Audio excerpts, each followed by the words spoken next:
आज की जो हमारी क्लास रहेगी BHDLA 138 रहेगी भाई। तो इसमें BHDLA 138 में मैं जितने क्वेश्चन बताने वाला हूं ये भाई मेरे सारे क्वेश्चन इंपॉर्टेंट है, इनको जरूर करके जाइएगा।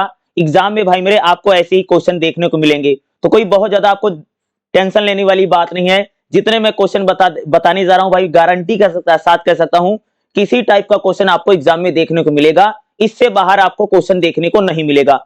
5 क्वेश्चन आपको आराम से एग्जाम में मिल जाएगा। तो देखिए भाई मेरे पहला क्वेश्चन हमारा क्या रहेगा, मुंशी प्रेमचंद की कहानी पूस की रात का शीर्षक की सार्थकता बताओ। और भाई मुंशी प्रेमचंद की जो कहानी है पूस की रात ना, इसको लेकर के बहुत बार क्वेश्चन पूछा भाई, ये यथार्थवादी है। पूस की रात को लेकर के भाई मेरे आपको क्वेश्चन जरूर आएगा। देखिएगा भाई मेरे मुंशी प्रेमचंद की जो कहानी है आपकी किताब में है पूस की रात, ठीक है भाई। पूस की रात कहानी का क्या है भाई, ये कहानी यथार्थवादी शैली में लिखी गई।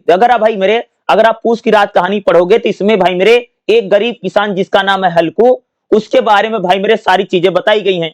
तो यानी पूस की रात भाई जो कहानी है बिल्कुल रियल कहानी है, बिल्कुल सच्ची कहानी है, इसलिए भाई हम इसको कहते हैं यथार्थवादी शैली में लिखी गई कहानी है। भाई मेरे पूस की रात कोई कहानी कल्पना नहीं, काल्पनिक कहानी नहीं भाई। हमारे देश में किसानों की जो समस्याएं हैं उन समस्याओं को कह सकते भाई मेरे प्रेमचंद जी ने पूस की रात कहानी में बता रखा है ना। तो देखिएगा भाई मेरे प्रेमचंद की जो कहानी है भाई, प्रेमचंद तो भाई मेरे सबसे बड़े कहानीकार कथाकार हमारे देश में है भाई। हमारे देश में प्रेमचंद से बड़ा कोई कहानीकार पैदा नहीं हुआ है।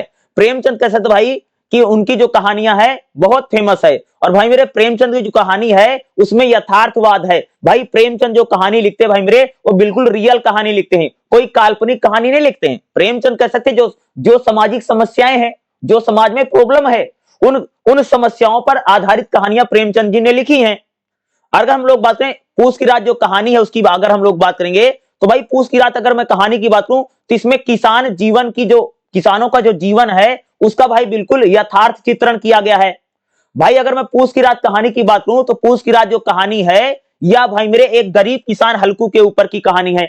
भाई मेरे किस प्रकार से आप लोग देखते हो हमारे देश में भाई किसानों की समस्या बड़ी बदहाल है, पता है भाई मेरे सबको। भाई मेरे कहानी में जो हल्कू नाम का किसान है उसके जीवन में भाई मेरे आर्थिक समस्या है, सामाजिक समस्या है, मानसिक समस्या है। इन सभी समस्याओं को कह सकते भाई मेरे इस कहानी में बताया गया है। भाई हल्कू नाम का जो किसान है ये साहूकार जमींदार से कह सकते भैया कर्जा लेकर के खेती करता है। और जब कर्जा लेकर के खेती करता है तो भाई खेती में बहुत ज्यादा पैसा इसको मिलता नहीं है।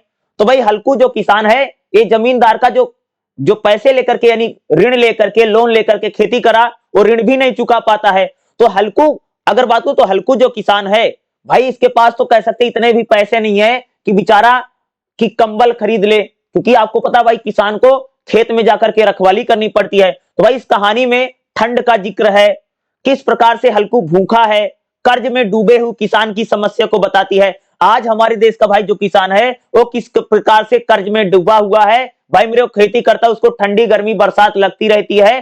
इस प्रकार की सभी समस्याओं को कह सकते भाई मेरे पूस की रात कहानी में बताया गया है। भाई हमारे समाज में हमारे देश में किसानों की जो समस्याएं हैं, किसानों की समस्याओं को कहते हैं भाई बिल्कुल यथार्थ चित्रण ये पूस की रात कहानी बताती है। भाई मेरे जो पूस की रात कहानी अगर आप देखोगे तो किसानों की बिल्कुल समस्या से जुड़ी हुई कहानी है, इसलिए भाई हम लोग पूस की रात कहानी को यथार्थवादी कहानी कहते हैं। क्योंकि ये बिल्कुल भाई आज भी किसानों की समस्या वैसे ही बनी हुई है जब ये कहानी लिखी गई थी। सामाजिक शोषण को बताती है भाई मेरे पूस की रात जो कहानी है, जिस प्रकार से भाई हमारे देश में साहूकार होते हैं, महाजन होते हैं, ये किसानों का भाई मेरे किस प्रकार से शोषण करते हैं, इस शोषण को भी कह सकते पूस की रात कहानी हमको बताती है। भाई किस प्रकार से हमारे देश में जो गरीब किसान होते हैं वो साहूकार से महाजन से पैसे लेकर के भैया खेती करते हैं और बाद में भैया मेरे खेती से कुछ होता नहीं है। और बाद में साहूकार महाजन भाई किस प्रकार से किसानों को परेशान करते हैं। और भाई एक बार अगर कोई किसान साहूकार महाजन से कर्ज लेकर के खेती करता है तो भैया पूरे जीवन के लिए उसका कर्जा चुकाता रहता, भैया कर्जा पूरा ही नहीं हो पाता। तो इस प्रकार की सामाजिक समस्याओं को कह सकते कहानी हमको बताती है। पूस की रात जो कहानी है किस प्रकार से जमींदार साहूकार किसानों का शोषण करते हैं ये भाई मेरे हमको पूस की रात कहानी बताती है। स्वाभाविक पात्र हैं अगर मैं पूस की रात कहानी की बात करूं तो इसमें एक गरीब किसान हल्कू के बारे में बताया गया है। हल्कू भाई मेरे एक बहुत ज्यादा गरीब किसान है। तो भाई प्रेमचंद अगर आप देखोगे इस कहानी में बिल्कुल सामान्य पात्र हैं, बिल्कुल सामान्य कैरेक्टर को लेकर के बताया है। और भाई पूस की रात जो कहानी है एक छोटे से गांव की कहानी है, ग्रामीण जीवन की कहानी है। भाई पूस की रात कहानी को अगर मैं बताऊं तो इस कहानी में हल्कू है, और भाई हल्कू जो गरीब किसान है, इसकी पत्नी जिसका नाम है मुन्नी। भाई हल्कू ने भाई मेरे एक कुत्ता पाल रखा जिसका नाम है भैया जबरा। हल्कू का भाई कह सकते हैं इस गरीबी में सबसे बड़ा साथी उसका भैया क्या है, कुत्ता जबरा उसका बहुत बड़ा साथी है। तो ये कहानी भाई मेरे हल्कू, उसकी पत्नी मुन्नी, और जो हल्कू को भैया कुत्ता है उसके जबरा, इन्हीं तीनों के आसपास कह सकते भाई ये पूरी कहानी घूमती रहती है। और बिल्कुल कह सकते जब आप इस कहानी को पढ़ेंगे, किसानों के लेकर पढ़ेंगे क्योंकि किसान जीवन पर कहानी है, तो भाई आपको बिल्कुल रियल कहानी लिखेगी। भाई प्रेमचंद कह सकते आज के 100 साल पहले कहानी लिखी उन्होंने, 100 साल 120 साल मान लीजिए। आज भी मैं कह सकता हूं ये कहानी बिल्कुल भाई यथार्थ को बताती है। आज भी किसानों की समस्या वही समस्या है जो कई साल पहले प्रेमचंद जी ने पूस की रात कहानी में जिक्र किया। भावुकता का संयम, भाई पूस की रात जो कहानी है बहुत करुण रास की कहानी है। भाई हल्कू किस प्रकार से कितना व्याकुल है कि भाई बेचारा मजदूरी करता है ताकि वो कर्ज चुका ले, खेती से उसको कुछ उपज नहीं होती है। तो लेखक जो है, लेखक की भाई किसानों के प्रति सहानुभूति है। ये कहानी हमको बताती है भाई मेरे कि प्रेमचंद जो है भाई मेरे वो किसानों के प्रति सहानुभूति रखते हैं। पूस की रात कहानी में कह सकते हैं जो प्रेमचंद है उन्होंने भाई मेरे जिस प्रकार से किसानों की समस्या को बताया है पूस की रात कहानी में, ये हमको पता चलता भाई प्रेमचंद जो है भाई वो बहुत ज्यादा भावुक हैं और सहानुभूति है भाई किसानों के प्रति किसकी, प्रेमचंद जी की। प्रेमचंद भाई मेरे इस कहानी में कोई उपदेश नहीं देते हैं, बल्कि कह सकते हो किसानों की जो रियल समस्या है उस रियल समस्या को बताने का प्रयास भाई मेरे पूस की रात कहानी में मुंशी प्रेमचंद जी ने किया है। समझ रहे हो? तो प्रेमचंद पूस की रात कहानी में जो सामाजिक समस्या, खासतौर से किसानों की जो समस्या, भाई आप जानते हो हमारे गांव देहात में क्या होता भाई, किसान साहूकार से महाजन से पैसे लेकर के खेती करता है। पुराने टाइम में भैया ऐसे होता था, बैंक वैंक तो होते नहीं थे। तो उस समय जब किसान साहूकार से पैसे लेकर के, महाजन से पैसे लेकर के खेती करता था, तो भाई साहूकार महाजन इतने चालाक होते थे, किसान का भाई कर्जा कभी पूरा ही नहीं पड़ता था, ब्याज ही नहीं बन पाता था। ठीक है, अगर इस कहानी की बात तो इस कहानी में वातावरण की बात करें भाई, ये जो पूरी कहानी है कड़ाके की ठंड का जिक्र करती है। भाई जो गरीब किसान हल्कू है उसके पास इतना पैसा नहीं है कि 2-4 रुपए भी उसके पास नहीं थे कि भाई वो कंबल खरीद ले, क्योंकि भाई हल्कू को अपने खेत की रखवाली करने के लिए ठंडी के मौसम में खेत पर जाना पड़ता है। तो हल्कू के पास एक कंबल नहीं है। भाई हल्कू ने कंबल खरीदने के लिए 3 पैसे जुटाए, 2-4 पैसे हल्कू ने भाई जोड़े, कंबल खरीद करके ले आएगा। लेकिन उसके घर एक दिन महाजन आ जाता पैसे मांगने, तो भाई हल्कू पैसे महाजन को दे देता है। इस चक्कर में हल्कू भैया कंबल नहीं खरीद पाता है। और जब खेत की रखवाली रात में करने जाता है, उसके खेत में नीलगाय घुस आती है।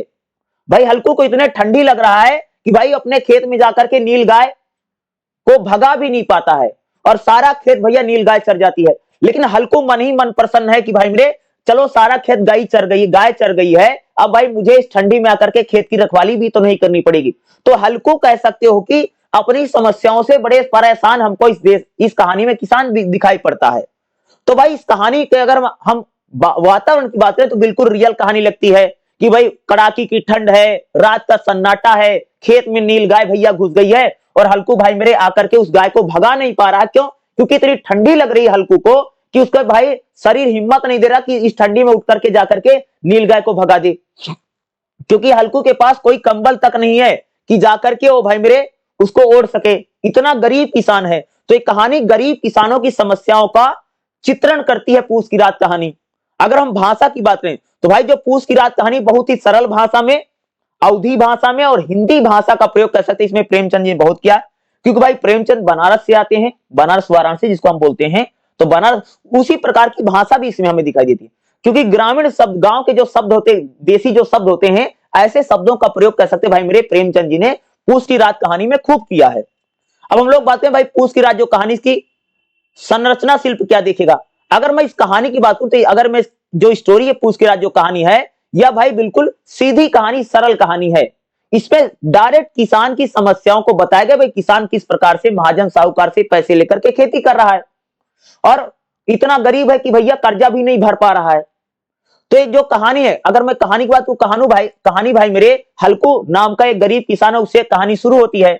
और भाई हल्कू कंबल की समस्या को बताए, भाई हल्कू के पास इतना पैसा भी नहीं कि वो कंबल खरीद सके, और कंबल खरीदने के लिए भैया हल्कू ने 3 रुपए इकट्ठा करे, उसको महाजन को देते था, कंबल नहीं आता है, और खेत की रखवाली भैया वो कर नहीं पाता, सारा खेत नीलगाय चर जाती है। समझे? यानी ये जो कहानी है पूस की रात कहानी, खास तौर से पूस की रात कहानी में अगर देखोगे तो हल्कू भाई मेरे अपनी खेत की रखवाली करने जाता है, लेकिन खेत में जिस प्रकार से नीलगाय घुसती है, उसके पास कंबल नहीं है, और हल्कू को भाई मेरे इतनी ठंडी लग रही है कि हल्कू का हिम्मत हिम्मत नहीं रही कि नील गाय को जाकर के भगा सके। लास्ट में भाई नील गाय सारा खेत हल्कू का चर जाती है, लेकिन हल्कू मन ही मन प्रसन्न है, चलो भाई मेरे गाय ने सारा खेत चर लिया, अब चलो रात को तो यहाँ कहीं सोना तो नहीं पड़ेगा, मुझे ठंड तो नहीं लगेगी। एक बताती है। अगर हम कथानक की बात करें भाई, कहानी बहुत शॉर्ट में कहानी, पूस की रात कहानी जो बहुत बड़ी बहुत लंबी लंबी कहानी नहीं, बहुत छोटी सी कहानी है, लेकिन इसमें कोई भी अनावश्यक बातें नहीं लिखी गई, बहुत ही यथार्थवादी रियल कहानी हम इसको कह सकते हैं पूस की रात कहानी को। भाई मेरे अगर मैं पूस की रात कहानी की बात करूं, इसमें संवाद बहुत कम है, बातचीत बहुत कम है, संवाद कम है, लेकिन पात्रों की जो मानसिकता है, हल्कू की मानसिकता इस कहानी में हमको पता चलती है, मुन्नी की मानसिकता इस कहानी में हमको पता चलती है। जब मुन्नी कहती है ठीक है मजदूरी हम करें मजा कोई और लूटे, तो इस प्रकार की चीजों को बताती है। अगर मैं पूस की रात कहानी की बात करूं भाई, तो जैसे पूस की रात क्या है, किसानों के जीवन में जो समस्याएं हैं उस समस्याओं को भाई मेरे पूस की रात कहानी में मुंशी प्रेमचंद जी ने बताया है।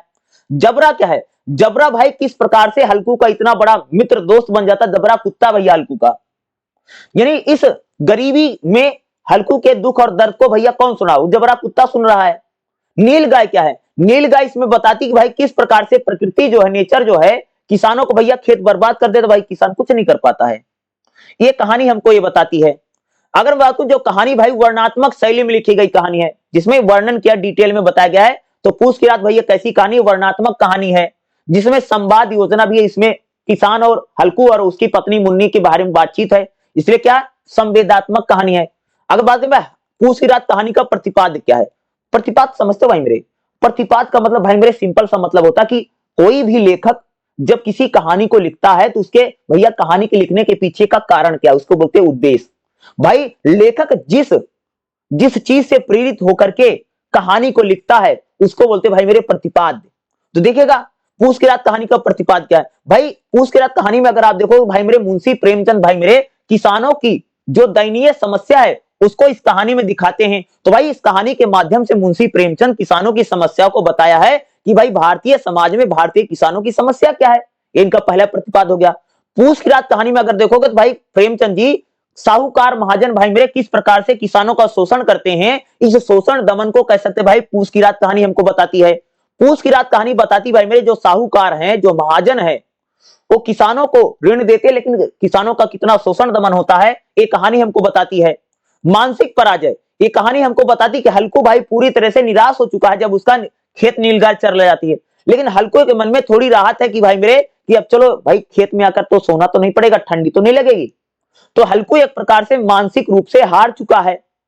सामाजिक व्यवस्था पर भाई ये कहानी व्यंग करती है, भाई आज हमारा समाज ऐसे बन चुका है भाई किसानों की समस्या इतनी सारी सोल्व नहीं हो पा रही है, किसान आज बुरी तरह से गरीब होता चला जा रहा है और किसानों की जो समस्या है वो समस्याएं आज भी वैसी बनी हुई है जो कहानी के समय बनी हुई थी।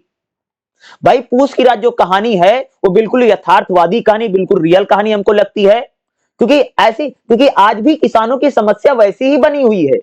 आज भी किसान भाई लोन लेकर के बैंक से पैसा लेकर के आज भी किसान खेती कर रहा है, आज भी किसान गरीब है, आज भी किसान को खेती से उपज नहीं मिल रही है। यानी पूस की रात जो कहानी भाई मेरे बिल्कुल यथार्थवादी बिल्कुल रियल कहानी लगती है।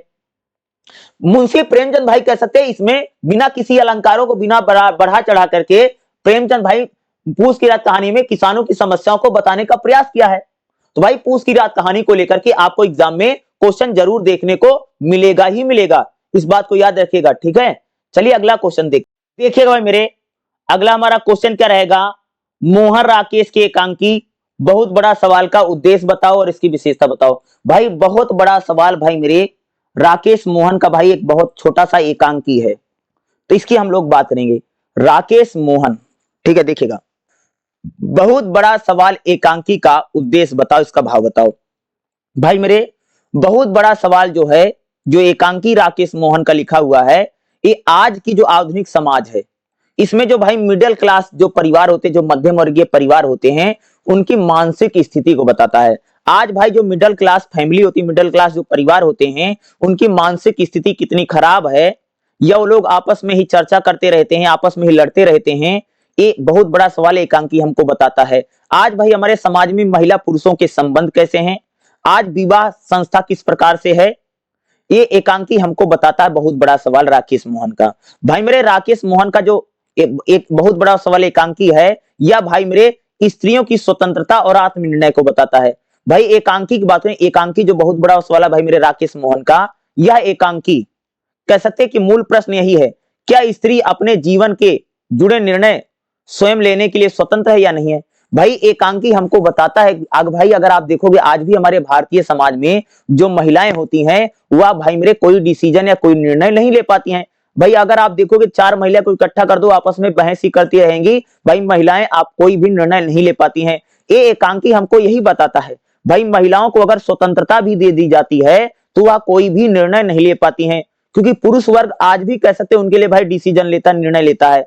यह एकांकी हमको बताता है। नायिका विवाह जैसे महत्वपूर्ण प्रश्न पर स्वतंत्र सोच रखती है, जिसे समाज बहुत बड़ा सवाल मान लेता। भाई आज भी अगर आप देखोगे, भाई आज हमारे समाज में कोई लड़की बोले कि मैं अपना विवाह खुद कर लूंगी, तुम लोगों को कोई टेंशन नहीं लेना है, भाई समाज में बहुत बड़ी बात हो जाएगी, समझ रहे हो। भाई आज कोई लड़की, आज भी बात करें, आज प्रेजेंट टाइम की बात करें, आज जो आधुनिक मॉडर्न जमाना है, यहां पर भी भाई मेरे अगर कोई लड़की ऐसा बोल दे कि भाई विवाह जैसी चीज पर अपना स्वतंत्र विचार रखे, तो भाई समाज उसको बहुत बड़ा सवाल मान लेता है, समझे। यानी जो एकांकी भाई मेरे जो बहुत बड़ा सवाल है, या मध्यम वर्गीय जो हमारा समाज है, जो मध्यम वर्गीय जीवन है, उसको खास से बहुत बड़ा सवाल एकांकी हमको बताता है।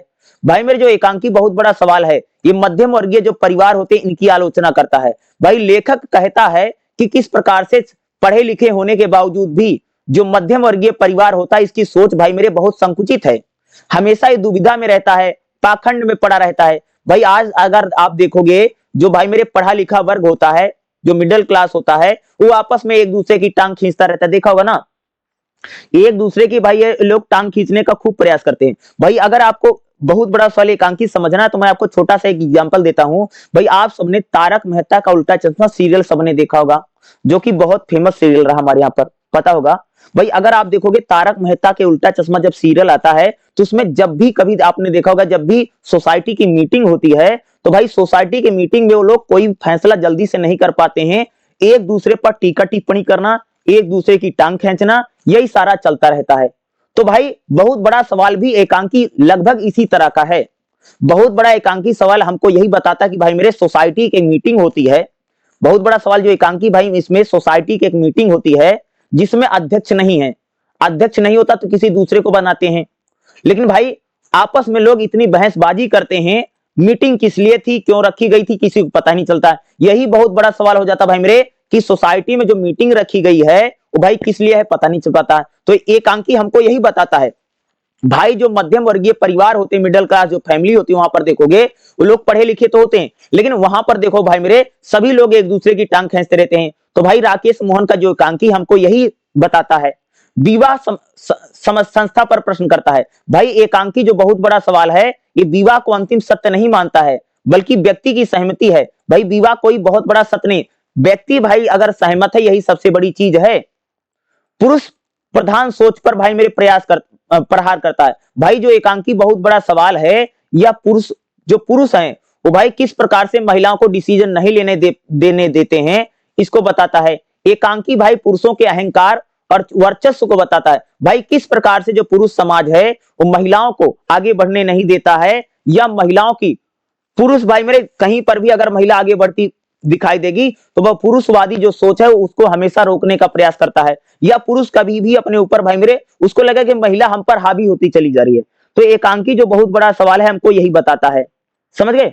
इस एकांकी को अगर आप लोग पढ़ेंगे तो इसमें जितने महिला पात्र हैं, महिला पात्रों की अगर बात करूं तो उनकी बातों को कभी कोई भी पुरुष नहीं मानता है। भाई एकांकी जो बहुत बड़ा सवाल है, भाई राकेश मोहन का जो एकांकी है, एकांकी मतलब होता क्या होता है, जैसे कोई एक बहुत बड़ी कहानी हो तो भाई उसका एक जो एक पार्ट है उसको एकांकी बोलते हैं, समझ गए। अब एग्जांपल बताऊं, जैसे भाई आप सबने रामायण पढ़ी होगी, सुनी होगी। भाई रामायण तो एक बहुत बड़ा पार्ट है ना, रामायण बहुत बड़ी है, लेकिन रामायण के में अगर हम लोग सिर्फ राम रावण के युद्ध की बात करें, या रामायण में हम सिर्फ भगवान राम की शादी की बात करें, तो भाई किसी बहुत बड़ी कथा कहानी में जब हम एक चीज की जिक्र करते हैं, एक छोटे से पार्ट का जिक्र करते हैं, भाई इसको बोलते हैं एकांकी। तो भाई एकांकी यही होता है। तो एकांकी भाई जो बहुत बड़ा सवाल एकांकी किसका है, राकेश मोहन का। तो भाई जो एकांकी बहुत बड़ा सवाल है, ये आधुनिक यथार्थवादी एकांकी है।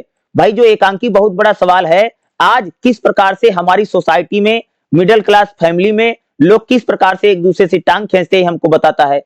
भाई एकांकी जो बहुत बड़ा सवाल है, इसमें बहुत सीमित पात्र हैं और छोटा सा एकांकी है जो हमको एक प्रकार से यह बताता कि किस प्रकार से कि सोसाइटी की मीटिंग में यह फैसला ही नहीं हो पाता कि भाई मीटिंग क्यों बुलाई गई थी। ये लोग आपस में ही लड़ते रहते हैं, लेट लतीफाना मीटिंग में बहसबाजी करना, भाई कोई जाग रहा कोई सो रहा है, बिना काम की आपत्ति करना, इस प्रकार की चीज भाई सोसाइटी की मीटिंग में होती रहती है, जो बहुत बड़ा सवाल एकांकी है। संवाद की प्रधानता, भाई जो एकांकी बहुत बड़ा सवाल है, इसमें जो पात्र हैं ये आपस में ही एक दूसरे से उलझते रहते, लड़ाई झगड़ा करते रहते, एकांकी हमको बताता है। ठीक है, एकांकी भाई मेरे जो बहुत बड़ा सवाल है, इसका शीर्षक बिल्कुल सही है। भाई मेरे राकेश मोहन जी ने एकांकी का जो शीर्षक रखा है बहुत बड़ा सवाल, ये बिल्कुल सही है, क्योंकि यही सबसे बड़ा सवाल वहां पर बन गया था भाई मेरे कि सोसाइटी की मीटिंग क्यों बुलाई गई है, जहां स्त्रियां आत्मनिर्णय का सवाल बन जाता है। ठीक है, मनोवैज्ञानिक गहराई, भाई मेरे जो एकांकी है बहुत बड़ा सवाल, इसमें हमारे जीवन में जो क्या द्वंद्व है, क्या संघर्ष है, क्या सामाजिक समस्या है, इसको भी कह सकते भाई लेखक ने इसको दिखाया है। भाई मेरे जो एकांकी बहुत बड़ा सवाल है, इसको आप मंचन भी कर सकते हैं, यानी स्टेज पर भाई मेरे जो एकांकी बहुत बड़ा सवाल, इसको स्टेज शो भी की जा सकता है, एकांकी हमको बताता है। समझ गए? जो भाई मेरे एकांकी बहुत बड़ा सवाल है, आप इसको भाई मंच पर प्रस्तुत भी कर सकते हैं।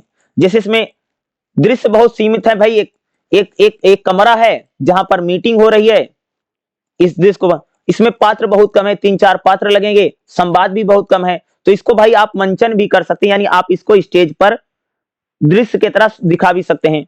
अगर मैं भाषा शैली की बात करूं भाई मेरे, एकांकी भाई मेरे जो बहुत बड़ा सवाल है, इसकी भाषा सरल है, यहाँ पर संस्कृत अंग्रेजी के भी शब्दों का प्रयोग किया गया भाई मेरे। एकांकी बहुत बड़ा सवाल को अगर आप लोग देखोगे तो यहाँ पर अंग्रेजी, हिंदी, उर्दू के शब्दों का प्रयोग इस एकांकी में किया गया है। तो भाई निष्कर्ष कैसे लिखोगे? एकांकी बहुत बड़ा सवाल जो है एक विचार प्रधान एकांकी है, जो हमको महिलाओं की स्वतंत्रता, विवाह और किस प्रकार से आज हमारा जो भाई मिडिल क्लास फैमिली है, उसमें लोग एक दूसरे की आलोचना करना, एक दूसरे की बुराई करना, एक दूसरे की टांग खींचना कैसे खींचते रहते हैं, एकांकी भाई हमको बहुत बड़ा सवाल बताता है। राकेश मोहन द्वारा भाई मेरे लिखा गया जो एकांकी बहुत बड़ा सवाल है, ये बिल्कुल यथार्थवादी शैली में लिखा गया। आज भी अगर आप लोग देखो भाई, देखते हैं आज सोसाइटी में, आज समाज में भाई मेरे हर कोई एक दूसरे की टांग खींचता रहता है। आज भी भाई मेरे देखो सोसाइटी मीटिंग बुला लो, मीटिंग में भैया कोई फैसला हो ही नहीं पाता, कोई कुछ बोल रहा, कोई कुछ बोल रहा है। ये सारी समस्याओं को भाई एकांकी बहुत बड़ा सवाल हमको बताता है। तो भाई इससे अगर क्वेश्चन आएगा, जो मैं बता रहा हूं यही लिख के आना है। देखिएगा भाई मेरे, अगला हमारा क्वेश्चन करेगा जीने की कला निबंध के बारे में बात करना भाई। तो महादेवी वर्मा द्वारा भाई मेरे लिखा गया एक निबंध है जीने की कला, जिसमें भाई मेरे महादेवी वर्मा भाई मेरे भारतीय महिलाओं को बताती कि भाई जो भारतीय महिलाएं होती हैं उनको जीने की कला नहीं आती है। भाई जो हमारे समाज में जो भारतीय महिलाएं हैं, वो भाई अगर आप देखोगे तो एक प्रकार से खुद को सीता, सावित्री, अनुसुईया इसी को बनाने भाई मेरे लगी रहती हैं, बल्कि वो जीने की कला भाई मेरे भूल चुकी हैं। भाई मेरे जो भारतीय महिलाएं, उनको एक अच्छी माँ बनना है, एक अच्छी बेटी बनना है, एक अच्छी बहू बनना है, एक अच्छी पत्नी बनना है, इसी बनने में भाई मेरे वो लगी हुई हैं। किस प्रकार से भाई में जो पुरुषवादी समाज है, वो महिलाओं को भाई किस प्रकार से उनके जंगल में ही फंसा रखा है, यानी महिलाएं भाई मेरे उनको जीवन कैसे जीना है यह बिचारी वह भूल ही चुकी है। तो भाई मेरे यही निबंध है भाई मेरे जीने की कला, जिसमें महादेवी वर्मा करी भाई महिलाओं को तो अब समझ भी नहीं आता कि उनके लिए क्या सही क्या गलत है, यानी महिला भाई मेरे चूल्हा चौका बर्तन कर रही है और उसी को उसने अपना जीवन समझ लिया है। महिलाओं को भाई मेरे आगे बढ़ना चाहिए, आगे आना चाहिए। आज महिला भाई मेरे स्वयं ही अपने जाल में जकड़ी हुई है। ये निबंध भाई मेरे जीने की कला हमको बताता है। देखेगा जीने की कला निबंध का भाई विचार पक्ष देखेगा, जैसे एग्जाम में पूछेगा ना जीने की कला निबंध का विचार पक्ष बताइए क्या है, तो भाई में जीने की कला जो निबंध है यह एक विचार प्रधान निबंध है, जिसमें महादेवी वर्मा भाई मेरे महिलाओं की समस्याओं को बताती हैं कि भाई महिला जो है अपने जाल में खुद ही जकड़ी हुई है। ठीक है, जिसमें लेखिका ने जीवन को केवल जीवित रहने की प्रक्रिया ना मान करके, भाई महादेवी वर्मा कहती भाई जीवन का मतलब है नहीं कि आप जीवित हैं, सांस ले रहे हैं, बल्कि जीवन वो है जिसमें कोई ना कोई उद्देश्य है, जिसमें कोई ना कोई नैतिकता है। भाई जीवन वही है जिसमें हम लोग मानवीय ढंग से जीते हैं। जीने का मतलब ये नहीं कि आप भाई आपकी सांस चल रही यही जीना है, जीना भाई स्वाभिमान के साथ जीना है, इसको जीना बोलते हैं, नैतिकता के साथ जीने को जीना बोलते हैं। भाई भारतीय महिलाएं जिंदा तो हैं लेकिन सांस तो ले रहे हैं, लेकिन उसमें उनमें कोई उद्देश्य नहीं है, उनमें कोई नैतिकता नहीं है, उनमें भाई कोई मानवीय ढंग नहीं है। ठीक है, इसकी बात करती हैं। जीवन का उद्देश्य क्या है भाई? जीने की कला निबंध में भाई मेरे लेखिका महादेवी वर्मा जी कहती हैं कि लेखिका कहती कि जीवन का उद्देश्य होना भाई मेरे बहुत ज्यादा जरूरी है। केवल भौतिक सुख सुविधा ही नहीं बल्कि हमारा जो जीवन है उसका कोई ना कोई उद्देश्य होना बहुत जरूरी है। क्योंकि महादेवी वर्मा भाई मेरे कहती कि जो भारतीय महिला है उसके जीवन में कोई उद्देश्य नहीं है।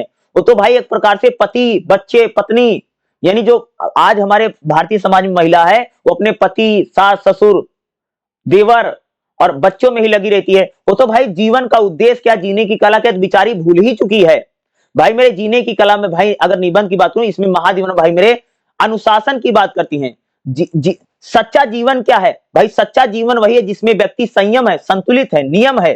तो भाई महादेवी वर्मा भाई कहती हैं भाई मेरे सच्चा जीवन वही है जब आप डिसिप्लिन के साथ, जब आप संयम के साथ या संतुलन के साथ अपना जीवन जीते हैं, यही भाई सच्चा जीवन है। लेकिन भाई मेरे जो भारतीय महिला उसके जीवन में कोई डिसिप्लिन नहीं है, उसमें उसके जीवन में कोई संतुलन नहीं है। तो भाई महादेवी वर्मा ये तभी तो करें कि भाई जो भारतीय महिला है वह जीवन को कैसे जीना, लाइफ को कैसे जीना है, ये बिल्कुल बेचारी भूल ही चुकी है।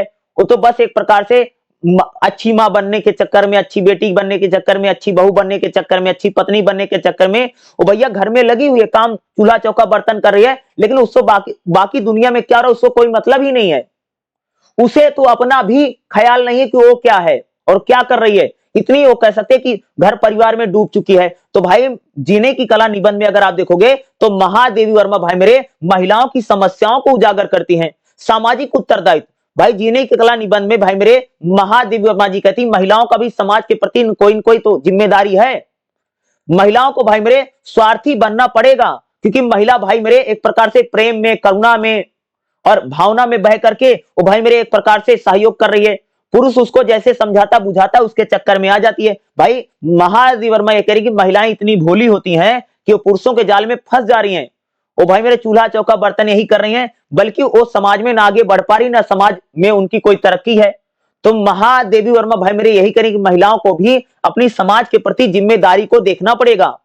स्त्री पुरुष की समानता, भाई मेरे बहुत ये जो एकांकी है भाई मेरे जीने की कला, इसमें एकांकी भाई महादेवी वर्मा कहती है भाई महिलाओं और पुरुषों के बराबर अधिकार होने चाहिए।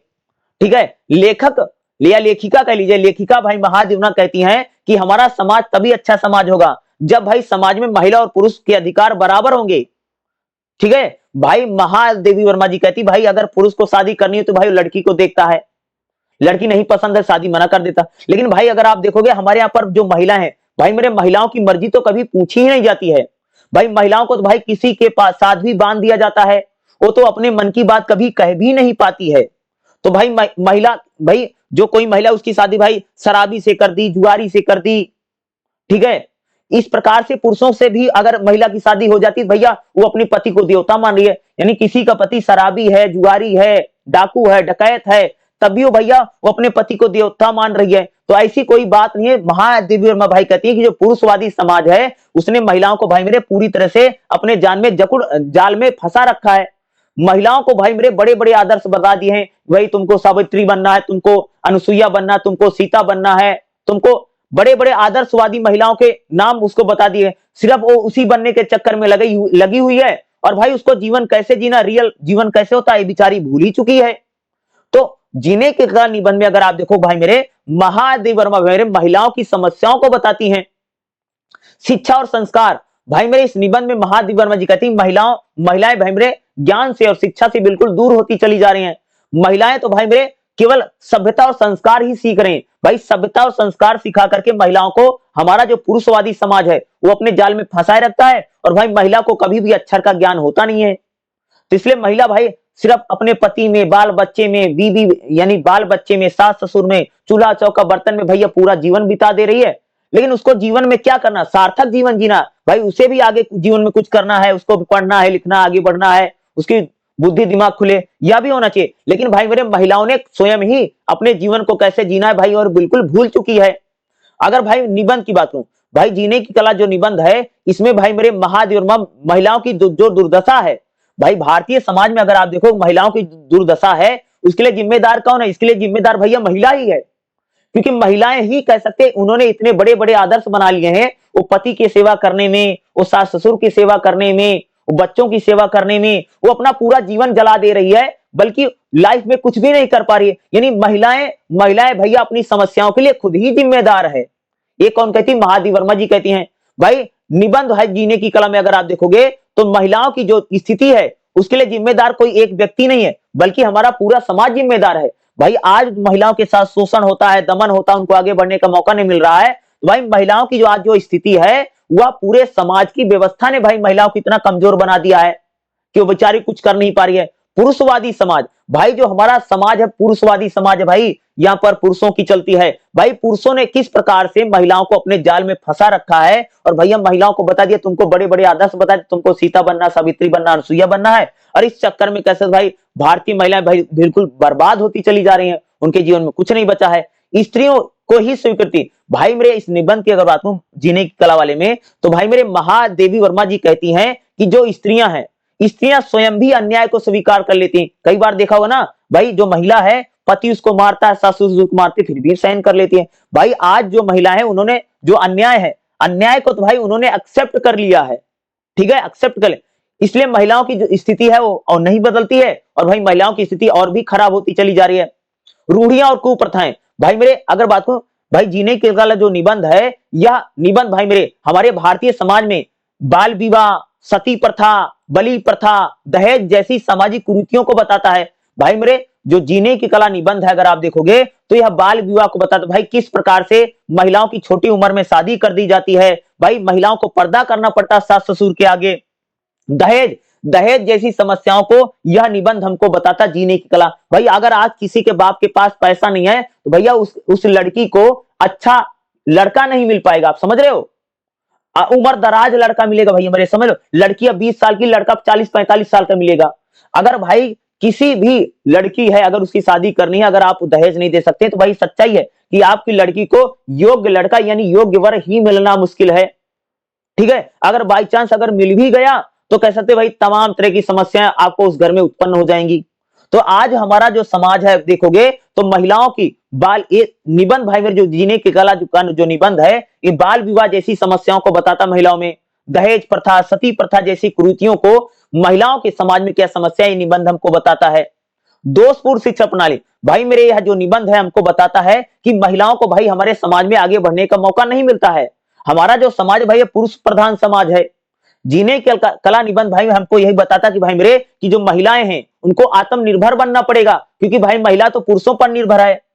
भाई महिलाओं को भी पढ़ना लिखना पड़ेगा, तभी भाई महिलाओं में जागरूकता आएगी। नहीं तो भाई महिलाओं की जो समस्या दुर्दशा है आज भी बनी है और हजारों साल आने वाले में बनी रहेगी। भाई महिलाओं को भी पढ़ना लिखना चाहिए, उनको भी समाज में आगे बढ़ना चाहिए, ठीक है। निष्कर्ष कैसे लिखोगे भाई, जीने की कला जो निबंध है यह महादेवी वर्मा द्वारा महिलाओं की समस्या की बात करता है कि भाई महिला ही अपना, एक महिला भूल चुकी है उसका जीवन क्यों है, वो धरती पर क्यों आई है। वो तो भैया सास ससुर की सेवा कर रही है, चूल्हा चौका बर्तन करे, झाड़ू पोछा करे, घर में लगी हुई है, वो सब भूल चुकी है। उसके जीवन का उद्देश्य क्या है, उसको क्या करना क्या नहीं करना है। वो भैया सास ससुर की सेवा करना, पति की सेवा करना, इसी को अपना धर्म मान बैठी है, ठीक है। इस प्रकार की समस्याओं को कैसे थे भाई मेरे जो निबंध है जीने की कला ये हमको बताता है। जीने की कला निबंध हमको बताता है कि भाई आज जो भारतीय महिला है उसने अपने आप को बड़े बड़े आदर्शों में बांध दिया है। उसको भाई सीता बनना, सावित्री बनना, अनुसुईया बनना है। महिला को एक अच्छी माँ बनना है, एक अच्छी गृहिणी बनना है, एक अच्छी पत्नी बनना है, एक अच्छी बहू बनना है, एक अच्छी बेटी बनना है। पुरुषवादी समाज ने भैया उसको उसके लिए इतने बड़े बड़े रोल मॉडल बना दिए हैं, बिचारी उसी में लगी पड़ी है, कुछ जान नहीं पाती, इसी में इसका जीवन चला जा रहा है।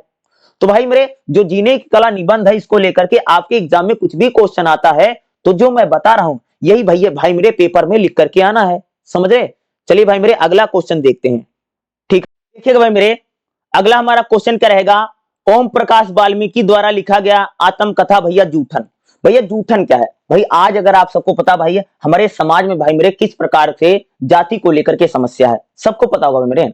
आज हमारे समाज में जातिवाद कितना भरा पड़ा है भाई, किस प्रकार से आज हमारे समाज में, पहले की बात करें भाई दलित समाज के साथ भाई किस प्रकार से जातिवाद होता था, किस प्रकार से भेदभाव होता था, आप सबको पता भाई मेरे। हमारे समाज में जो दलित समाज के लोग होते थे भाई मेरे, जो बड़े बड़े जैसे ब्राह्मण है, क्षत्रिय है भाई, इनके घरों पर ये लोग काम करते थे।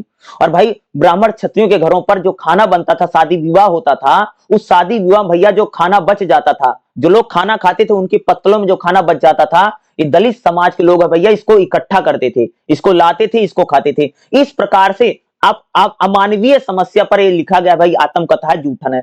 यानी हमारे समाज में भाई मेरे किस प्रकार से दलितों के साथ शोषण दमन हुआ है, ये भाई ओम प्रकाश वाल्मीकि जी आत्मकथा है, ये भाई जूठन हमको बताती है। भाई किस प्रकार से हमारे समाज में जातिवाद है, हमारे समाज में छुआछूत है, किस प्रकार से भाई मेरे जो हमारे समाज में जो दलित समाज है उसके साथ लोग भाई मेरे ऊंची जाति के लोग भाई गाली गलौज करते हैं, मारपीट करते हैं। भाई मेरे ऊंची जाति के लोग हैं भाई मेरे, वो किस प्रकार से दलितों का शोषण व दमन करते हैं, ये आत्मकथा भाई मेरे ओम प्रकाश वाल्मीकि की जूठन हमको बताती है। तो जूठन क्या है? अरे भाई जूठन का मतलब सिंपल सा होता है भाई मेरे कि पहले टाइम में भाई मेरे जो ब्राह्मण क्षत्रिय होते थे, इनके यहाँ पर भैया अगर कोई शादी विवाह होता था तो लोग भाई खाना खाने आते थे। जो लोग भाई मेरे खाना खाते थे उनकी पत्तलों में, उनके टाठी यानी उनके पत्तलों में जो खाना बच जाता था भाई, इसको भाई मेरे दलित समाज के लोग भाई इस खाने को इकट्ठा करते थे, घर पर लाते थे और इसको धीरे धीरे करके इसको उबाल उबाल करके खाते थे। यानी बचा हुआ जूठन, पत्तल की थाली में बचा हुआ खाना उठा करके दलित समाज के लोग भाई इसको खाते थे। यह एक अमानवीय घटना है, यानी एक प्रकार से बहुत अपमानजनक ये चीज है, कह सकते हो दलित समाज के लिए। तो भाई ओम प्रकाश वाल्मीकि भाई मेरे इस आत्मकथा में इसी समस्या को बताते। जूठन मतलब जूठा भाई मेरे, जैसे मैंने खाना खाया है भाई, मैंने खाना कुछ छोड़ दिया है और आपको खाने को दे दूं तो तुम बोलोगे भाई ये जूठा खाना है। अरे भाई उसे जूठे से जूठन शब्द बना है कि भाई किस प्रकार से भाई मेरे दलित समाज के लोगों को ब्राह्मण क्षत्रियों के घरों पर जब शादी विवाह होता था, इतनी गरीबी थी कि भाई दलित समाज के लोगों के यहाँ पर खाना नहीं होता था। भाई ये ब्राह्मण क्षत्रिय जो होते थे उनके घरों पर काम करते थे, जब उनके यहाँ कोई शादी विवाह होता था तो भाई उनके यहाँ जो लोग खाना खाते थे उनकी पत्तलों में जो बच जाता उसको उठा के लाते थे, खाते थे। इसी समस्या को लेकर भाई ओम प्रकाश वाल्मीकि जी ने लिखा है। तो भाई जूठन के शीर्षक की बात करेंगे। भाई जूठन जो शब्द है ये दूसरे की थाली में छोड़ा हुआ भोजन को बताता है। भाई किसी व्यक्ति ने भैया खाना खाया, थोड़ा छोड़ दिया, यही तो जूठन है ना, जिसे समाज में बहुत ही हीन दृष्टि से देखा जाता है। भाई आत्मकथा भाई मेरे जो जूठन है यह बहुत प्रतीकात्मक शब्द है। देखिएगा भाई मेरे जूठन जो भाई आत्मकथा भाई मेरे ओम प्रकाश वाल्मीकि जी, ये भाई दलितों के जीवन की बताता है। भाई हमारे समाज में दलितों के जीवन की सच्चाई को ये जूठन आत्मकथा भाई हमको बताती है। जूठन शब्द जो है दलित समाज की स्थिति को बताता है, जहां उन्हें साफ भोजन तक का अधिकार नहीं था, उन्हें ऊंची जातियों का जो जूठा खाना था वो तक उनको खा करके रहना पड़ता था। इसलिए कह सकते भाई जूठन जो शीर्षक है आत्मकथा है ओम प्रकाश वाल्मीकि की, ये दलित समाज की जो समस्याएं हैं उस समस्या को भाई मेरे ये जूठन आत्मकथा हमको बताती है। समाज में अपमान के प्रतीक है। भाई जो जूठन है उस जूठन कोई भोजन नहीं है, बल्कि हमारे समाज में सदियों से दलित समाज के लोगों पर जो अपमान किया जाता था, उनका जो तिरस्कार किया जाता था, यह कह सकते आत्मकथा हमको बताती भाई मेरे ओम प्रकाश वाल्मीकि की जूठन जो आत्मकथा है। मानसिक गुलामी का संकेत। भाई जूठन जो आत्मकथा है वो भाई हमको बताती है कि केवल भूख का प्रश्न नहीं है। भाई दलित समाज के पास खाना नहीं था, केवल भूख का प्रश्न नहीं था, लेकिन भाई उनको जो लोग खाना देते थे कितना अपमान करते थे, हीन भावना उनमें किस प्रकार से भरी हुई थी और किस प्रकार से दलित समाज के लोगों को नीचा दिखाने के लिए किस प्रकार से भाई मेरे उनको जूठा खाना दिया जाता था, उसको खाते थे। यह अपमानजनक घटना है और यह गुलामी को बताती है। संघर्ष और चेतना। भाई आत्मकथा में लेखक भाई ओम प्रकाश वाल्मीकि भाई मेरे क्या है, आगे चल करके भाई मेरे बहुत ज्यादा पढ़ लिख लेते हैं तो भाई इनकी थोड़ी स्थिति बदल जाती है। तो भाई इनके परिवार ने भाई जूठन खाना मना कर दिया। तो यह भी बताता कि आजकल भाई मेरे जो दलित परिवार है, जो दलित समाज के लोग हैं, वो भाई मेरे आज जूठन नहीं खा रहे हैं। ठीक है, इस शीर्षक से भाई हमको पता चलता भाई मेरे आज जो दलित समाज है उसका भाई एक प्रकार से बहुत ज्यादा बढ़ोतरी हुई है, कह सकते हैं आज अच्छी स्थिति में आ रहा है। तो ये भाई मेरे जूठन जो आत्मकथा है ये दलितों के संघर्ष को बताती है और भाई भारतीय समाज में किस प्रकार से दलितों का अपमान होता है, ओम प्रकाश वाल्मीकि की जो आत्मकथा है जूठन हमको बताती है। संपूर्ण आत्मकथा का सार क्या है? भाई जूठन क्या है? जूठन जो शब्द है ये आत्मकथा में भाई दलित समाज के साथ जो पीड़ा था, जो दुख था, जो दर्द था, जो दलितों का भाई जो अपमान किया जाता था, उसको लेकर के भाई मेरे जूठन आत्मकथा भाई मेरे ओम प्रकाश वाल्मीकि जी ने लिखी है। और यह बहुत शॉर्ट में कह सकते ओम प्रकाश वाल्मीकि भाई मेरे अपने जीवन को आधार बना करके उन्होंने एक आत्मकथा यानी ऑटोबायोग्राफी लिखी है, जिसमें भाई मेरे वह भारतीय समाज में दलितों के साथ जो शोषण दमन होता था, किस प्रकार से उनका बड़ी जातियों के घरों पर जूठा बचा हुआ खाना खाना पड़ता था, ये आत्मकथा भाई हमको इस बात को बताती है। जूठन भाई आत्मकथा की विशेषता क्या है? भाई जूठन जो आत्मकथा है हमको बताती है कि हमारे समाज में भाई मेरे दलितों को कितना दुख दर्द सहना पड़ता था, यानी कह सकते किस प्रकार से उनको जूठा खाना खाना पड़ता था। इस ये जो आत्मकथा है ये दलितों के भाई मेरे संघर्ष को और शोषण को बताती है। आत्मानुभूति भाई मेरे जूठन जो आत्मकथा है इसका जो लेखक है वो स्वयं बहुत ईमानदार है, क्योंकि उसके जीवन पर भाई मेरे जो बीती थी उसको लिखने का प्रयास किया है। भाई जूठन जो आत्मकथा है ये सामाजिक शोषण को बताती है। भाई हमारे समाज में किस प्रकार से दलित जातियों के साथ शोषण होता था, दमन होता था, सामाजिक शोषण व अन्याय को भाई मेरे जूठन आत्मकथा हमको बताती है। जूठन आत्मकथा एक प्रकार का डॉक्यूमेंट है, दस्तावेज है, जो हमको यह बता रहा है कि भाई दलितों के साथ किस प्रकार से भारतीय समाज में शोषण व दमन होता था। इस शोषण व दमन को भाई मेरे यह कहानी हमको बताती है। विद्रोह और चेतना क्या है? भाई मेरे जूठन आत्मकथा हमको बताती है कि भाई दलितों में भी एक प्रकार से चेतना का संसार होना चाहिए। दलितों को भाई मेरे भी एक प्रकार से अपने आत्म सम्मान के लिए लड़ना चाहिए, उनको भी भाई इसका विरोध करना भाई मेरे बहुत ज्यादा जरूरी है। जिस प्रकार से दलितों के साथ भाई मेरे हमारे समाज में शोषण व दमन होता था, इसके खिलाफ भाई मेरे उनको आवाज उठानी भाई मेरे बहुत ज्यादा जरूरी है, ताकि उनको भी भाई मेरे समाज में सम्मान के साथ जीने का अधिकार और मौका मिले। प्रतिरोध का स्वर भाई एक आत्मकथा हमको बताती है भाई मेरे दलितों को भाई भी अपनी आवाज उठानी चाहिए और आवाज बुलंद करनी चाहिए। सरल और प्रभावी भाषा भाई जो जूठन आत्मकथा है ये भाई बहुत ही सरल भाषा में, बहुत ही बोलचाल की भाषा में और बहुत ही देसी भाषा में लिखा गया भाई मेरे आत्मकथा ओम प्रकाश वाल्मीकि की जूठन है। जूठन जो आत्मकथा है भाई मेरे ये दलितों के साथ किस प्रकार के साथ उनका शोषण दमन होता था, किस प्रकार से उन पर अत्याचार होता था, यह अत्याचार और शोषण दमन को भाई आत्मकथा भाई किसकी बताती है? ओम प्रकाश वाल्मीकि आत्मकथा भाई जूठन बताती है।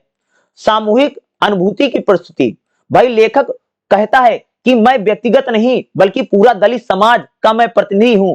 भाई ये जो ओम प्रकाश वाल्मीकि भाई अपनी तरफ से नहीं बल्कि पूरे दलित समाज की तरफ से भाई इस कहानी को लिखते हैं और बताते हैं कि किस प्रकार से भाई दलितों की समस्या समाज में आज भी बनी हुई है। साहित्यिक और सामाजिक महत्व भाई जूठन जो आत्मकथा ओम प्रकाश वाल्मीकि की यह दलित आत्मकथा है और बताती भाई दलितों के साथ किस प्रकार से अन्याय और शोषण व दमन होता था, बताती है। भाई दलितों को पहचान दिया और भाई ओम प्रकाश वाल्मीकि भाई दलित साहित्यकार बहुत बड़े हैं, जिन्होंने अपनी कविताओं कहानियों में अपने लेखकों में लेखन में कह सकते भाई दलितों की समस्याओं को बताने का प्रयास किया है और कह सकते कि दलितों की समस्याओं को साहित्य से और समाज से जोड़ने का भैया किसने काम किया है? ओम प्रकाश वाल्मीकि जी ने किया है। इसका शीर्षक भाई कैसे लिखोगे? इस प्रकार जो जूठन शीर्षक है दलितों की पीड़ा को बता, भाई हमारे समाज में किस प्रकार से दलितों के साथ दमन होता था, उत्पीड़न होता था, इस अपमानजनक चीज को बताता है। आत्मकथा भाई मेरे ये बिल्कुल भाई सच्ची है। भाई दलितों के साथ समाज में कैसा होता था इस आप सबको पता है और ये आत्मकथा भाई हमको बताती है। और भाई बहुत बड़े दलित साहित्यकार भाई ओम प्रकाश वाल्मीकि जी हैं, जिन्होंने कह सकते भाई मेरे दलितों की समस्याओं को कह सकते यहाँ पर बताने का प्रयास किया है। तो भाई जूठन को लेकर के आपको एग्जाम में क्वेश्चन जरूर पूछा जा सकता है। जूठन शीर्षक बताओ या ओम प्रकाश वाल्मीकि की जूठन आत्मकथा को बताइए, इस टाइप का अगर कोई क्वेश्चन आता है तो जो मैं बता रहा हूं भाई मेरे आपको एग्जाम में यही लिख करके आना है। अगला क्वेश्चन देखिए भाई मेरे हमारा क्या रहेगा? सूरदास के भक्ति भाव तथा सूरदास के भक्ति काव्य की विशेषता बताओ। भाई सूरदास की भक्ति बताओ। भाई मेरे सूरदास जो है भाई मेरे ना भगवान कृष्ण की भक्ति करते थे और भगवान श्री कृष्ण के भाई सबसे बड़े भक्त हैं सूरदास। भाई सूरदास जी तो यहाँ कहते हैं कि भगवान श्री कृष्ण मेरे सखा हैं, मेरे मित्र हैं, मेरे बंधु हैं। भाई सूरदास जी कहते भगवान जो श्री कृष्ण है वो दिनों पर दया करने वाले हैं। भगवान श्री कृष्ण क्या भैया दयालु हैं, कृपालु हैं। सूरदास की भाव पक्ष क्या है या सूरदास की भैया भक्ति भावना क्या? देखेगा सूरदास भाई मेरे सगुण भक्ति परंपरा के सबसे बड़े संत हैं और भक्ति आंदोलन में सबसे बड़े संतों भाई सूरदास का नाम आता है। सूरदास भाई किसकी भक्ति करते हैं? भाई मेरे भगवान श्री कृष्ण की भक्ति करते हैं और भगवान श्री कृष्ण के भाई सबसे बड़े भक्त कवियों भाई मेरे श्री कृष्ण सूरदास जी का नाम आता है। भाई सूरदास की भक्ति भावना किसके प्रति है? भगवान कृष्ण को मानते हैं। उनका भाई जो भाव पक्ष है वो भगवान भाई कृष्ण की बाल लीला का वर्णन कर। भाई मेरे भगवान श्री कृष्ण भाई जब छोटे थे, बचपन में थे, किस प्रकार से गैया चराने जाते थे, किस प्रकार से गोपियों के साथ भैया रास रचाते थे। भगवान श्री कृष्ण भाई किस प्रकार से गोकुल के गोपियों के साथ रास रचाते हैं, किस प्रकार से भाई मेरे माखन चुराते हैं। तो भाई कृष्ण की बाल लीला का वर्णन भाई सूरदास ने किया है। सूरदास भाई भगवान कृष्ण राधा के साथ कैसे प्रेम करते हैं तो राधा कृष्ण के प्रेम को भी इन्होंने लिखा है। तो सूरदास ने भाई कह सकते भाई भगवान कृष्ण की लीलाओं का वर्णन भाई मेरे किसने किया है? सूरदास जी ने किया है। भाई सूरदास भाई सगुण साकार भक्ति है। भाई सूरदास जी कहते हैं, सूरदास भाई सगुण भक्ति के संत हैं भाई, और कृष्ण भगवान की भक्ति करते हैं। और भाई मेरे कृष्ण की लीलाओं का वर्णन किसने किया है? सूरदास जी ने किया है। सूरदास भाई कहते हैं कि कृष्ण वह बालक हैं, ग्वाला हैं, नायक के रूप में देखते हैं।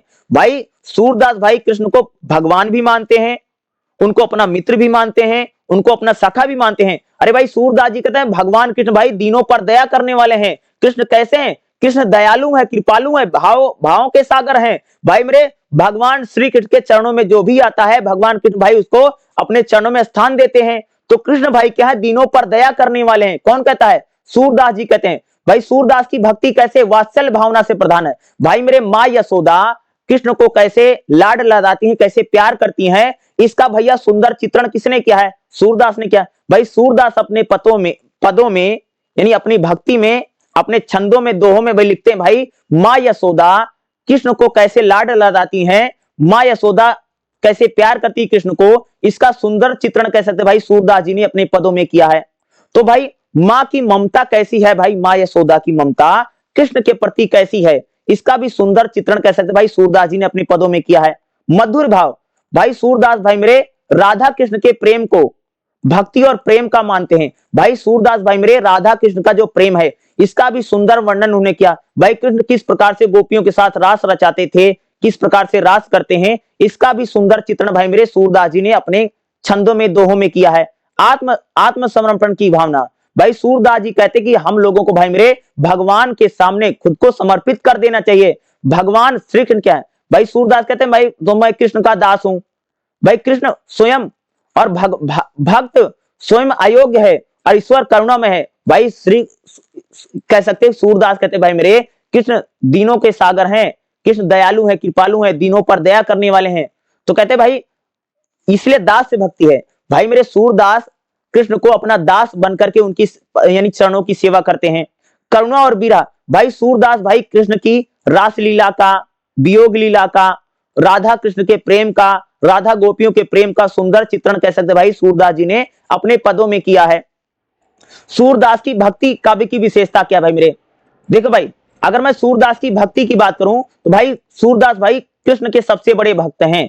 कृष्ण की भक्ति भाई मेरे कौन करता है? सूरदास जी करते हैं। संपूर्ण काव्य में भैया कृष्ण की बाल लीलाओं का वर्णन किसने किया है? सूरदास ने किया। भाई सूरदास कृष्ण की बाल लीला, जब भाई बचपन में कृष्ण कैसे अटखेलिया करते थे, इसको लिखते हैं।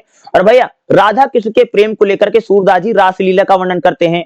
ब्रज की मधुरता, भाई सूरदास जी कहते हैं जो ब्रज भाषा है वो बहुत मीठी है, जिसमें भाई मेरे कृष्ण की भगवान की वर्णन करते हैं। भाई ब्रज भाषा की सुंदरता का वर्णन भाई कौन करता? सूरदास करते हैं। भाई सूरदास जो भी पद लिखते हैं पद शैली में लिखा है। भाई सूरदास के कविताओं को, काव्य को पढ़ा जा सकता है और उनको गाया भी जा सकता है। सूरदास भाई भावनात्मक गहराई बहुत है। भाई सूरदास कृष्ण के सबसे बड़े भक्त हैं, उनमें गहनता, सहजता हमको दिखाई पड़ती है। सूरदास भाई अपने पदों में, अपने दोहों में कह सकते भाई ब्रज का वर्णन करते हैं। ब्रज का गांव कैसे है, गोल बालों का जिक्र करते हैं, यमुना नदी का, उपमन का जो जिक्र है कह सकते भाई सूरदास जी ने अपने पदों में किया है। अलंकार, भाई सूरदास भाई कह सकते हो कि अपने छंदों में यानी अपने दोहों में श्रृंगार, वात्सल्य, करुणा, ये उपमा, अनुप्रास, यमक अलंकारों का प्रयोग भाई मेरे सूरदास जी ने अपने पदों में किया है। मानवतावादी गुण, भाई सूरदास जी कहते हैं जो भगवान कृष्ण हैं वो बहुत दयालु हैं, करुणा के सागर हैं, दिनों पर दया करने वाले हैं। भाई जो भी भगवान श्री कृष्ण के चरणों में जाता कृष्ण भाई उसको सम्मान देते हैं। भाई भगवान श्री कृष्ण हमको यही सिखाते हैं कि हमें इंसानियत, भाईचारा और मानवता होनी बहुत जरूरी है। तो भाई सूरदास की भक्ति भावना क्या है, इसको लेकर के भाई मेरे एग्जाम में क्वेश्चन जरूर पूछा जा सकता है। तो भाई मेरे इसका निष्कर्ष कैसे लिखेंगे? सूरदास की भक्ति काव्य प्रेम, वात्सल्य और आत्म समर्पण का काव्य है। भाई सूरदास जो है भाई मेरे भगवान कृष्ण के सबसे बड़े भक्त हैं, उनसे प्रेम करते हैं। और भाई सूरदास जी कहते हैं भाई कृष्ण के चरणों में खुद को समर्पित कर दीजिए। उन्होंने भक्ति को जीवन का सहज भाव, भाई सूरदास कहते हैं भाई अगर आपको भगवान की भक्ति करनी बहुत सहज भाव से करिए, भगवान आपको मिलेगा। भाई सूरदास के जो काव्य हैं आज भी कह सकते हैं हमारे जीवन में बिल्कुल स्पर्श कर जाते हैं। तो भाई मेरे सूरदास को लेकर के आपके एग्जाम में क्वेश्चन देखने को मिल सकता है। देखिएगा भाई मेरे अगला हमारा क्वेश्चन क्या रहेगा? हरिशंकर परसाई के व्यंग निबंध वैष्णव की फिसलन को बताओ।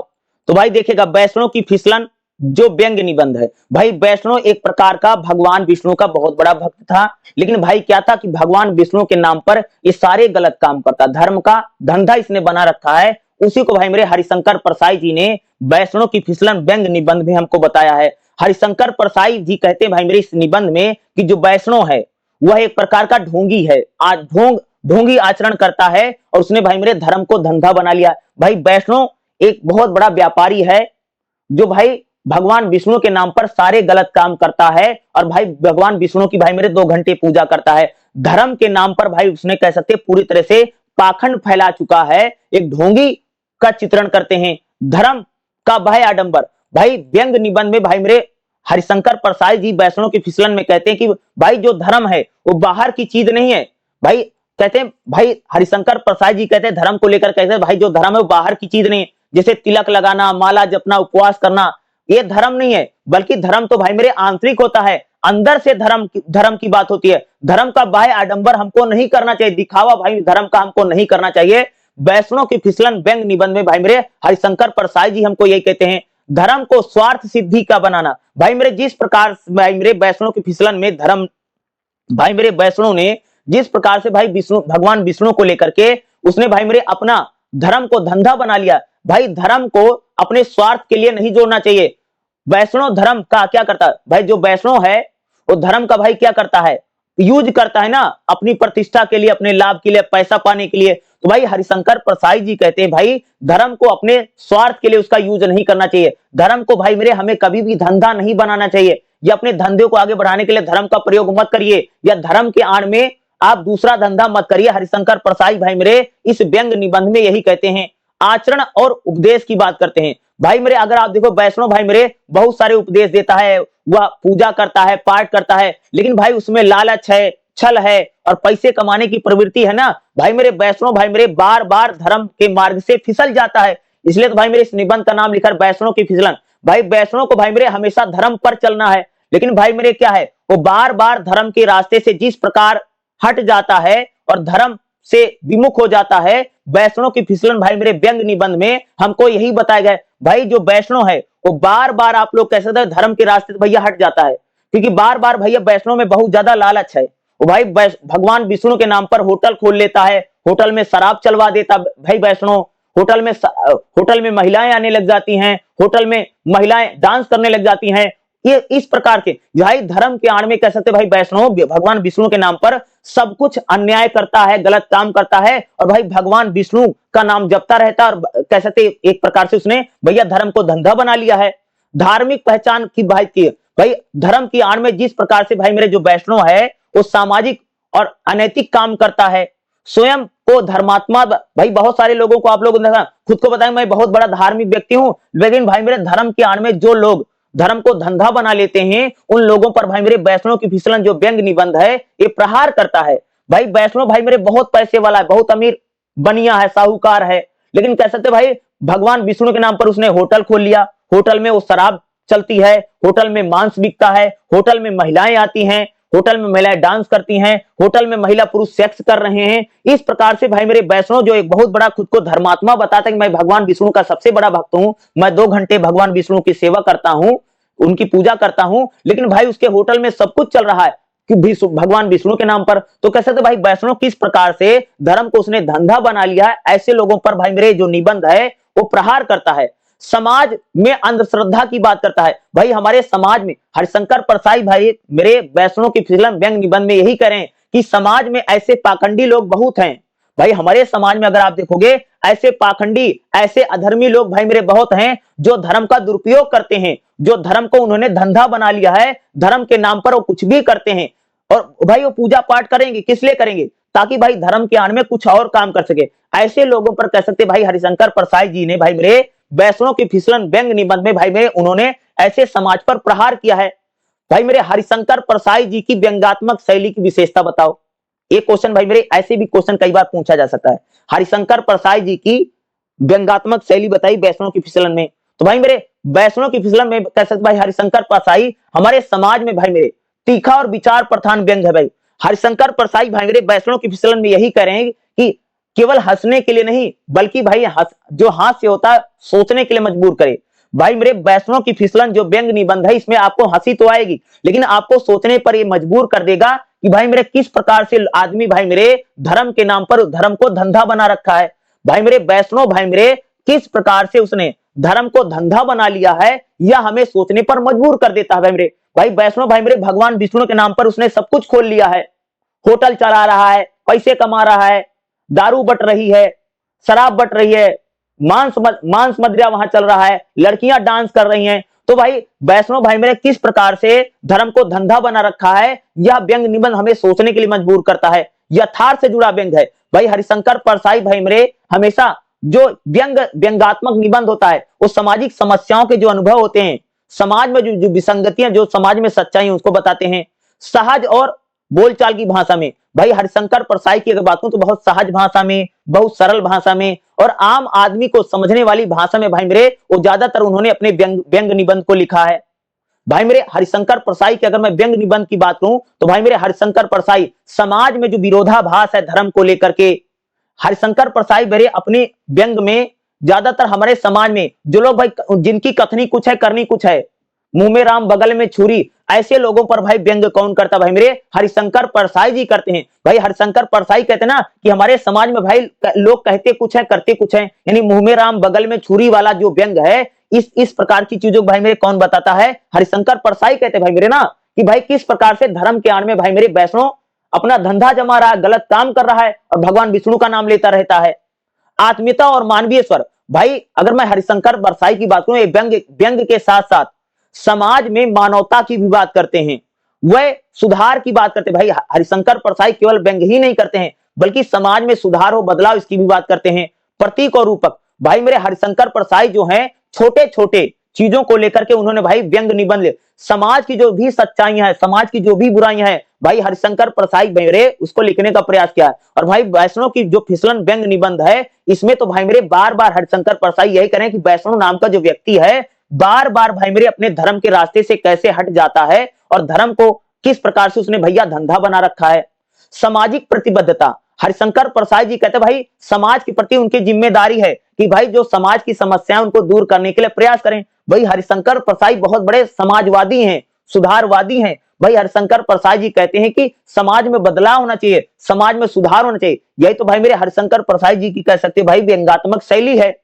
इसका निष्कर्ष कैसे लिखो? भाई मेरे वैष्णव की फिसलन जो व्यंग निबंध है, ये हरिशंकर परसाई भाई इसमें कहते हैं कि बहुत सारे लोग हमारे देश में भाई ऐसे हैं जिन्होंने भाई धर्म को धंधा बना लिया है, पाखंडी हो गए, धर्म के आड़ में भाई वो कुछ भी करते हैं। जिस प्रकार से अंधभक्ति इस समय चल रही भाई, तो उसी पर भाई मेरे व्यंग निबंध किसने लिखा? भाई मेरे हरिशंकर परसाई जी ने लिखा है। तो भाई हरिशंकर परसाई का व्यंगात्मक शैली क्या है और वैष्णव की फिसलन व्यंग निबंध में इस प्रकार का क्वेश्चन भाई मेरे आपको एग्जाम में देखने को मिलेगा ही मिलेगा। और मैं जितने क्वेश्चन करा रहा हूं इसी टाइप का क्वेश्चन भाई मेरे आपको एग्जाम में आएगा, याद रखिएगा जो मैं बता रहा हूं। देखिए भाई मेरे अगला हमारा क्वेश्चन देखिएगा भाई क्या रहेगा? सूर्यकांत त्रिपाठी निराला की साहित्य साधना बताओ।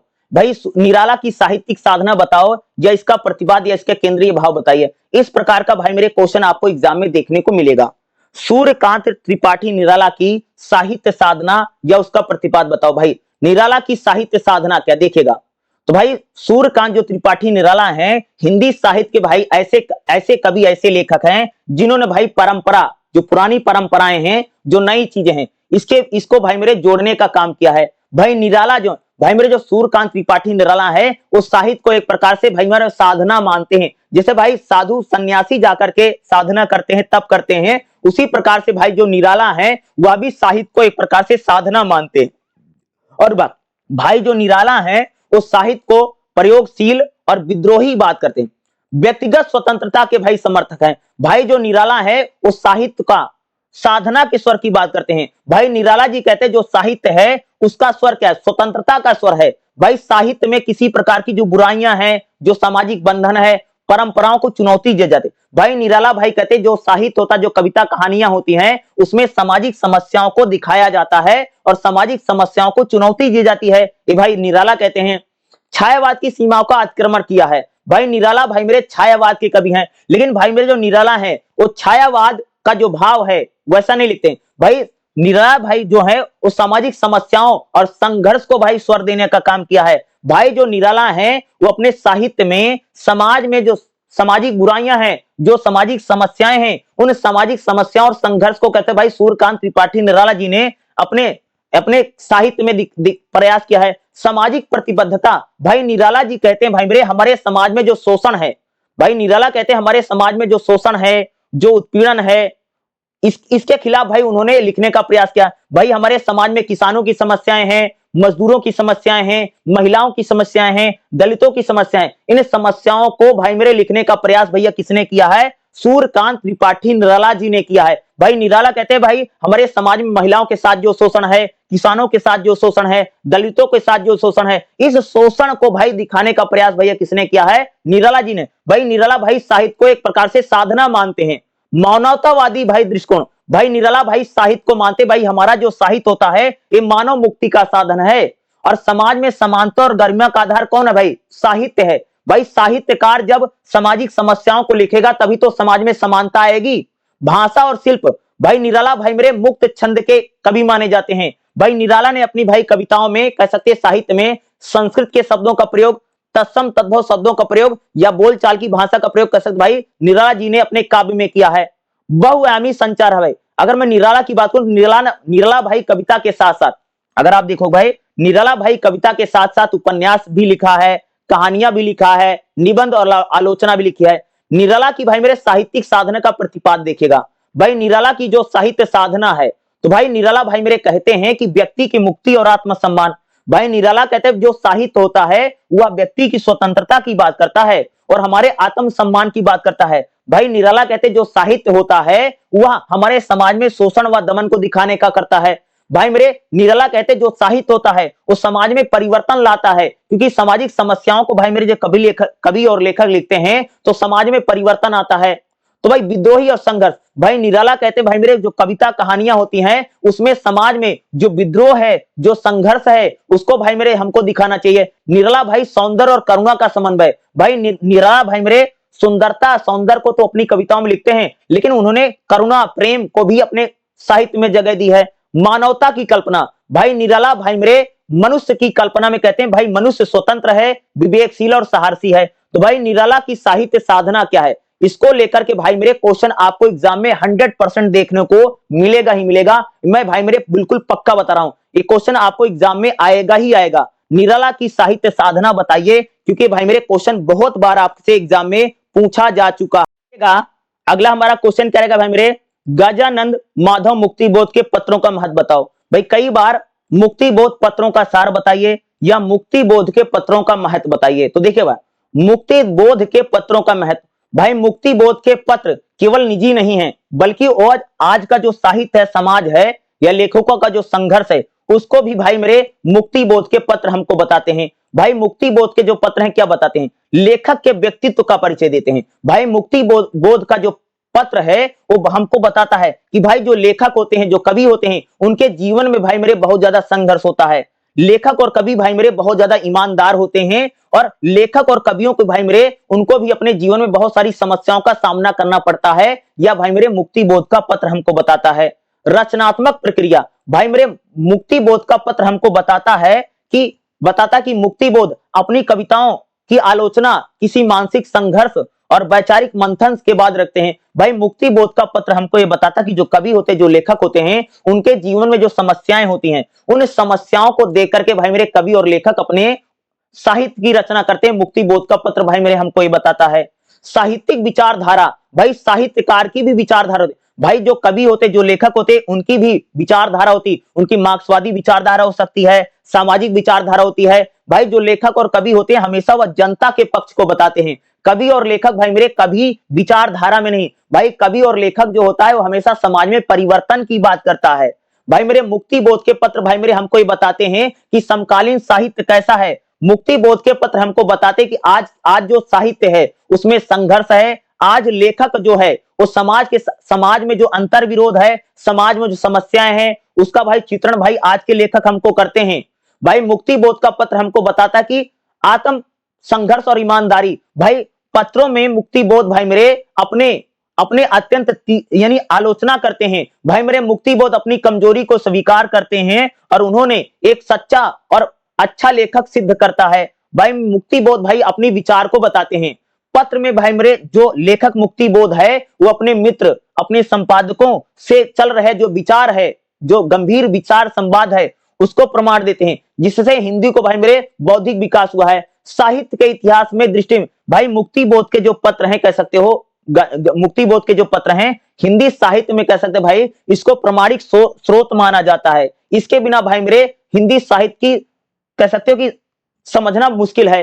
भाई मुक्ति बोध के पत्रों का सार क्या दिखेगा इस प्रकार। भाई मेरे मुक्ति बोध के जो पत्र हैं वो हमें लेखकों का व्यक्तिगत अनुभव बताते हैं, रचनात्मक क्रिया बताते हैं। भाई लेखक कैसे सोचता है, भाई जो लेखक होता है उनके जीवन में जो दुख होता है, जो दर्द होता है, जो समस्याएं होती है, लेखक भाई मेरे उन्हीं समस्याओं को लिखने का प्रयास करता है। ये भाई मेरे मुक्ति बोध के पत्र हमको बताते हैं। और भाई मेरे मुक्ति बोध के पत्रों का सार क्या है, और गजानन माधव मुक्ति बोध के पत्रों की सार बताइए, उसकी विशेषता बताइए। इस प्रकार का क्वेश्चन भाई मेरे आपको एग्जाम में 100% देखने को मिलेगा। मुक्ति बोध के पत्रों का सार बताइए, एक क्वेश्चन आपको एग्जाम में आएगा ही आएगा। और भाई अपनी तरफ से कुछ क्वेश्चन बता देता हूं जिनको आप जरूर पढ़ लेना। सबसे पहले भाई मेरे डायरी क्या होती है, और डायरी, और डायरी क्या होती है पढ़ लेना। डायरी किसे कहते हैं, डायरी की विशेषता बताइए। इस प्रकार का क्वेश्चन आपको एग्जाम में देखने को मिल सकता है, तो डायरी वाला जरूर भाई मेरे क्वेश्चन कर लेना। आत्मकथा, संस्मरण, ये सारी चीजें क्या होती है इसको पढ़ लीजिएगा, ये आपको एग्जाम में देखने को मिल सकता है, डायरी वाला कर लेना। बाकी भाई मेरे मैंने जितने क्वेश्चन बताए हैं यही क्वेश्चन भाई मेरे आपको एग्जाम में देखने को मिलेगा। इससे बाहर भैया मेरे क्वेश्चन आपको एग्जाम में नहीं आएगा, याद रखिएगा। और एक भाई तुलसीदास को पढ़ लेना। तुलसीदास की भक्ति भावना क्या, भाई तुलसीदास भगवान राम के भाई मेरे सबसे बड़े भक्त हैं। और तुलसीदास ने भाई भगवान राम को कहा कि भाई भगवान राम जो मर्यादा पुरुषोत्तम है, उनके जैसा पति नहीं, उनके जैसा भाई नहीं, उनके जैसा मित्र नहीं है। यानी भगवान राम का गुणगान भैया कौन करता है, तुलसीदास जी करते हैं। तो तुलसीदास की भक्ति भावना को पढ़ लीजिएगा। बाकी डायरी वाला क्वेश्चन कर लेना, डायरी की विशेषता बताओ, डायरी क्या होती है, या जितने मैंने क्वेश्चन बताए, जितने करवाए, यही क्वेश्चन करके जाइएगा। इसके अलावा आपको एग्जाम में क्वेश्चन देखने को भाई मेरे नहीं मिलेगा। और मैंने जितने क्वेश्चन कराए ये सारे क्वेश्चन भाई मेरे मैंने प्रीवियस ईयर के करवा रखे हैं, समझ गए। तो प्रीवियस ईयर में भाई मेरे यही सारे क्वेश्चन बार बार पूछे गए जो आपको मैं क्वेश्चन करवा रहा हूं। और एग्जाम में जो जो मैंने बताया है यही पढ़ के जाइएगा। इससे बाहर भाई मेरे आपको एग्जाम में देखने को नहीं मिलेगा। इतना करके जाइए, एग्जाम आपका अच्छा ही जाएगा, कोई दिक्कत वाली बात नहीं।